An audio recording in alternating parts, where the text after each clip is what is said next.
Students, COVID 19 is spreading in our community. Stay safe by taking simple precautions such as physical distancing, wearing a mask, keeping room well ventilated, avoiding crowds, cleaning your hand, and cuffing into a bent elbow or tissue. So, what to do to keep yourself and others safe from COVID 19? So, very important, maintain at least 6 feet distance between yourself and other to reduce your risk of infection. When they cough, sneeze, or speaks, maintain an even greater distance between yourself and other when outdoor or indoor. Okay, make wearing a mask a normal part of being around other people. The appropriate use, storage, and cleaning of disposal are essential to make mask as effective as possible. Clean your hand before you put your mask as well as before and after you take it off and after you touch it at any time. Make sure it covers both your nose, mouth, and chin. When you take off a mask, store it in a clean plastic bag and every day either wash it if it's a fabric mask or dispose of a medical mask in a trash bin. Don't use masks with valves. Don't forget the basic of good hygiene. Regularly and thoroughly clean your hands with an alcohol based hand rub or wash them with soap and water. This eliminates germs including viruses that may be on your hand. Hand touch many surfaces and can pick up viruses. Once contaminated hand can transfer the virus to your eyes, nose or mouth. From there the virus can enter your body and infect you. So avoid touching your eyes, nose and mouth. Students, we continue the chapter the industrial revolutions. Okay, today we will see the effect of the industrial revolutions, how it changed the life of the people, the workers, new relations between the capitals and the labor, women, children, and industrializations, unsatisfactory living and working condition, agitations for reforms, and the awakening of the political consciousness. So the first great change, okay, brought about by the industrial revolution was the break up of home industry, okay, and you can see and its replacement by the factory system. Okay, the factory system, it's fueled by the technological processes, made production much faster, cheaper and more uniform, but also disconnected the workers from the mean of production. So now, when we talk about the mean of production, it was under the control of the powerful industrialist, or we can call them capitalist. So the factory system, it began to grow rapidly when you can see cotton and spinning was mechanized by Richard Arkwright. Okay, the founder of, you can see, the founder of the first successful cotton spinning factory in the world is credited with inventing the prototype of the modern factory. After he patented water frame in 1769, so he established Cromford Mill in Derbyshire, England, expanding the village of Cromford to accommodate the migrant workers new to the area. So mass production using the interchangeable part. It was the first, when we talk about the mass production, achieved in 1803 by Mark Isambard, okay, in cooperation with Henry Maudslay and Simon Goodrich for the British. So during the British Royal Navy during the Napoleon War, but this method did not catch on in general manufacturing in Britain for many decades, as it was imported from United States. The interchangeable part, they were imported from United States. So here you can see the Nesmith Gaskell Company Bridgewater Foundry, which began in operation in 1836, was one of the earliest factory to use the modern materials handling such as the crane, okay, and the rail tracks through the building of heavy items. So student, here we saw the earliest factory that established, okay. One, we talk about the Arkwright, comfort meals, okay. And then we saw Mark some birds, okay, uh, where he established interchangeable parts were manufactured. And then here you can see Gaskell, who manufactured the cranes and the rail track. So the earliest factory under the factory system, okay, when we talk about this factory, it was a system that developed in the cotton in the textile industries.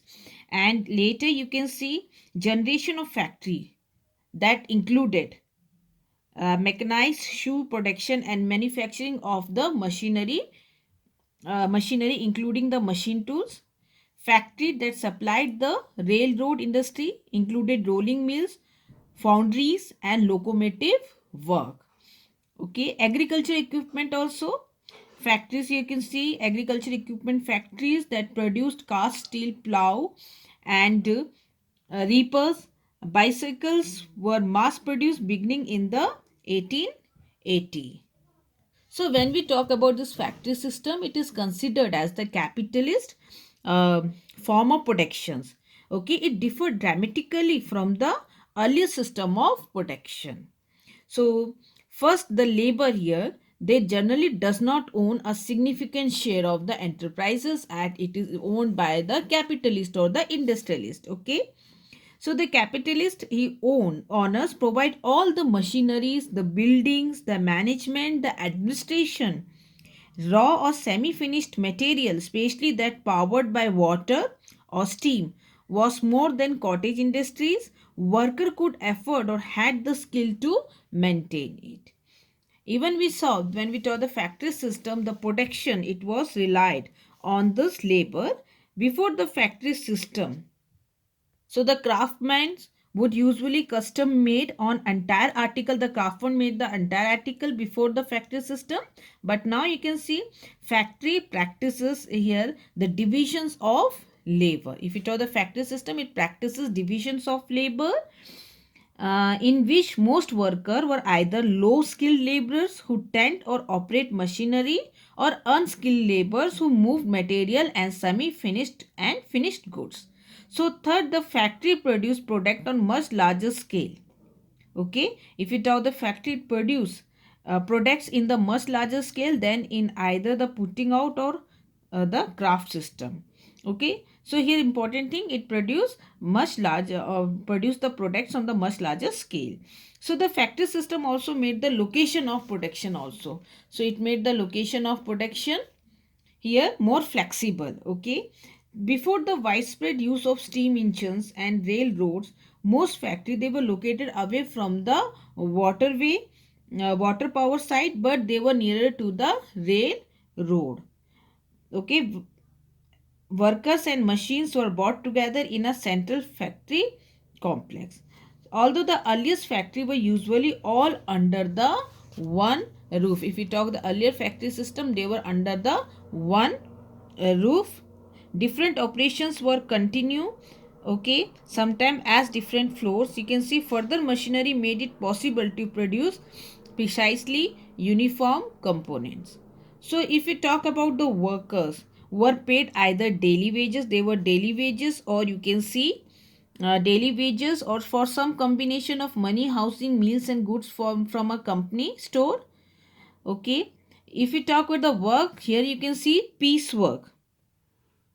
Piecework presented accounting difficulties, especially as you can see the volume increased and the worker did a narrow scope of work on each piece.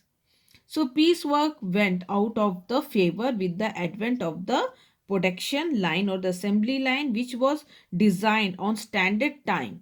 Okay, for each operations in the sequence, and worker had to keep up with the workflow. So when we talk about the factory system, it was a new way of organizing the labor, and they made necessary by the development of machine which were too large. If we talk about the machine, it was too large to house in a worker cottage, and when we the working hour was as long as they had been for you can see for the farmer from morning, from the first light of the day to the evening, 6 day per week. As far the working hour is considered, it is 6 day per week from dawn to the dusk.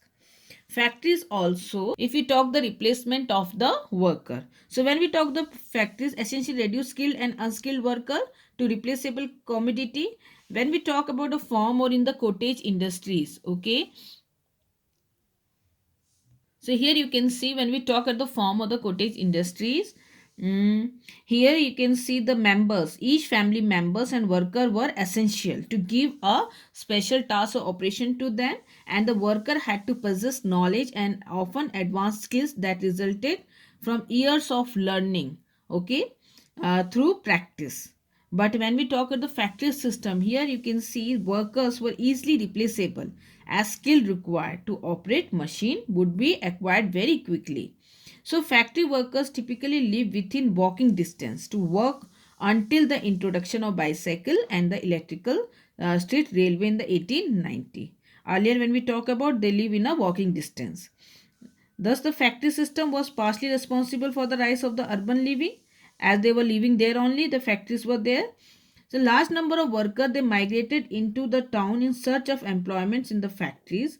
Many mill had to provide. Okay, uh, here you can see dormitories, large bedrooms with the numbers of beds were there for workers, especially for girls and women. So they have to provide dormitories for workers, especially for girls and women.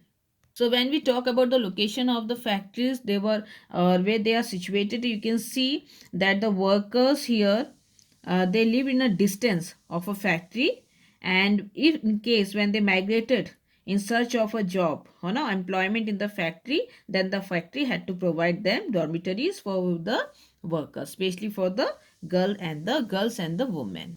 So many manufacturings in the 18th century was carried out in home under you can see mm, under the domestic or putting out of system, especially the weaving of clothing and spinning of thread yarn, often with just a single looms or spinning wheel. As these devices were mechanized, machine were able to you can see underprice the cottages, leaving them unable to earn enough to make their effort worthwhile. So earlier also we discussed that many manufacturing. If we talk about this manufacturing, it was carried out in homes, especially the weaving of the cloth and spinning of thread, and it was done by a single loom or the spinning wheel. And then you can see the devices were mechanized. Money you can see machines made goods were able okay to underprice the cottages, so leaving them unable to earn enough. Okay.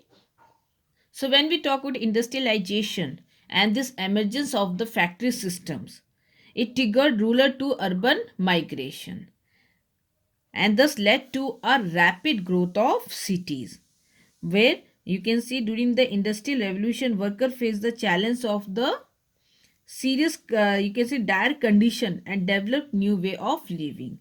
So industrialization it led to the creation of the factory, and the factory system contributed to the growth of the urban areas as large number of workers they migrated into the cities in search of work, okay, in factory. Here you can see the better example here is the Manchester's, okay, the world first industrial city, and it is nicknamed as Cotton Police, okay, because of its meal and associated industries that made it the global center of the textile industry. So Manchester experienced a 6 time increase in the population, okay, between 1771 and 1831. It had a population of 10,000 1717, but you can see it had been increased rapidly to 2.3 million in you can see here in 1911. So same with this Bradford here, grew by 50% every 10 years between 1811 and 1851, and by 1851 only 50% of the population of Bradford was actually born there. In England and Wales, the proportion of the population living in the city it jumped from 17 to 72%. So you can see the arrival of the steam power signified the beginning of the mechanizations that could enhance the number. If we talk about the increase in number of textile industries into the world first center of mass production.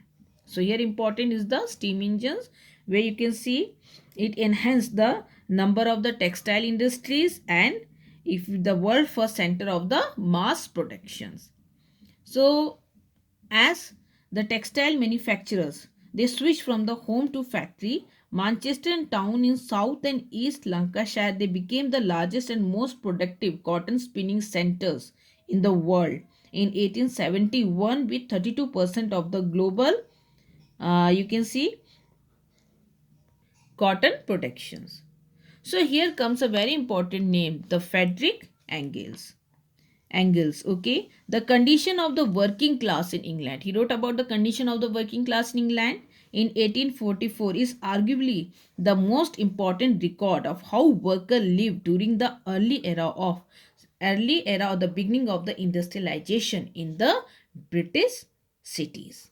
So Engels, he who remained one of the most important philosopher, okay, of the 19th century, but also came from a family of the wealthy industrialist, described the backstreet sections of the, you can see, Manchester and other mill town where people lived in a crude, or you can say hut or cabins, a small huts or cabin, some not completely enclosed, some were dirt floors.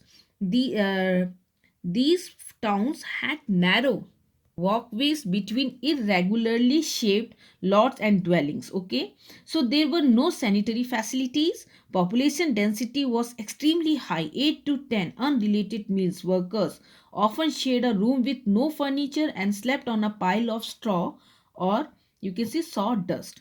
Toilet facilities were shared if they existed. So disease spread through a contaminated water supply and new urbanites, especially small children, died due to the disease.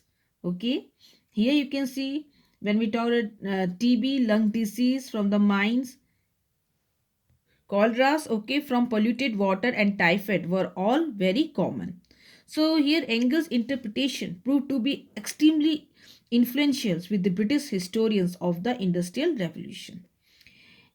He focused on both the wages and the living conditions of the worker.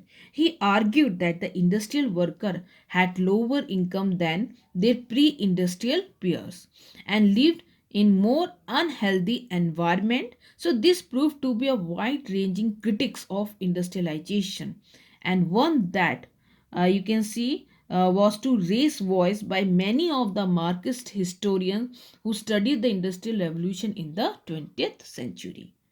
So condition improved here over the course of the 19th century due to the new Public Health Act regulating, okay, things like sewage, hygiene and home construction. So in the introduction of his 1892 edition, Engels noted that most of the condition he wrote about 1844 had been greatly improved. So chronic hunger and when we talk the malnutritions, what the norms of for the majority of population of the world, including the Britain and the France, until the late, you can see, 18th century. So until about 1750, in part due to the malnutrition, life expectancy in France was about 35 years and only slightly higher in Britain. So in Britain and Netherlands, you can see food supply that has been increasing and the prices also falling before the industrial revolution due to the better agricultural practices. But when we talk about the population grew as well, before the industrial revolution, advances in agricultural and technology, it led to the, you can see, increase in population, which again strained the food and other resources, and you can see limiting the increase in the per capita income. Okay, the amount of money earned per person in a nation, and then you can see this condition is called the Malthusian trap. So not everyone lived in the poor condition and they struggled, okay, with the challenges of rapid industrialization. So the industrial revolution, they also created a new class that we called a new middle class of industrialists and professionals who lived in a much better conditions. In fact, one of the earlier definition of the middle class, it is equated to the it to its original meaning of capitalist. Someone with so much capital that they could even see rivals the nobles. To be a capital owing millionaires was an important criterion of the middle class during the industrial revolution. Although the period witnessed also growth of a class or a professional class, okay, the lawyers, the doctor, the small businessmen, owners who did not share the future of the early industrial working class and enjoyed a comfortable standard of living in growing cities. So let's see what were the changes in the family structure. So in the laboring class, okay, at the end of the 18th and the beginning of the 19th century, the women they traditionally married a man of the same social status. Shoemaker's daughter would marry a shoemaker's son. Marriage outside this norm was not common. But here, during the Industrial Revolution, you can see marriage shifted from this tradition to a more sociable union between the wife and now the husband. Okay, here you can see in the laboring class, women and men they are tended to marry someone from the same job or the geographical location or from the same or the social groups. Except if we talk of the minors, remained an exception here to this trend, and a coal miner daughter still tended to marry a coal miner son. Okay, the rural pre-industrial work spare here. So in the society, here you can see the father he controlled the speed of his family, of the work of his family. But however, you can see the factory it undermined the old patriarchal authority to a certain extent. Factory put husband, wife, okay, and children, men, women, and children under the same condition and authority of the manufacturing. Okay, here you can see in the later half of the industrial revolution, women who worked in factory or mill tended to have children, or they had children that were old enough to take care of themselves, as life in the city made it impossible to take a child to work. Unlike in case of farm labor or cottage industry where women were more flexible to combine the domestic and work sphere, and deprived women of a traditional network of support established in rural communities. So during the industrial revolution, you can see laborers in factories, mills, and mines. They worked long hours under any dangerous or critical condition. Though historians continue to debate the extent of to which these conditions worsened the fate or the future of the worker in the pre-industrial society. So you can see as a result of the industrialization, ordinary working people found increased opportunity for employment in the new mills and factories, but these were often strict working conditions with long hours of labor dominated by a pace set off by machine. So now the nature of the work it changed. Now from the craft production, it's factory centric model.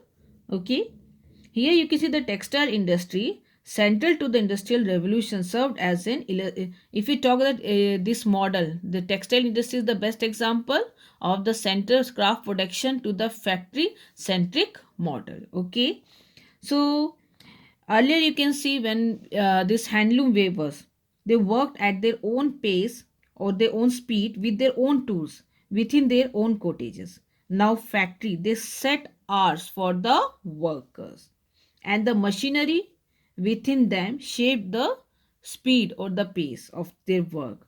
Factories brought workers together within one building, okay, and you can see to work on machinery that they did not own.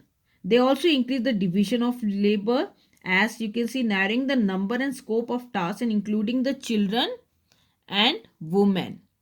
Okay, here, and if we talk about women within a common production process, so when we talk about the children, they were more particularly vulnerable to maltreatment, okay, industrial accident and ill health. When we talk about the children, they are more vulnerable to accident, injury, disease, okay, such as smallpox, typhoid, and typhus. So here you can see the and close condition and the close contact within the mill and the factory allowed the contagious disease to spread rapidly. And when we talk about this women and children, they were made significantly lower wages than men for the same work. Historical records have shown that women working the same long hour under the same, you can see, dangerous conditions as men.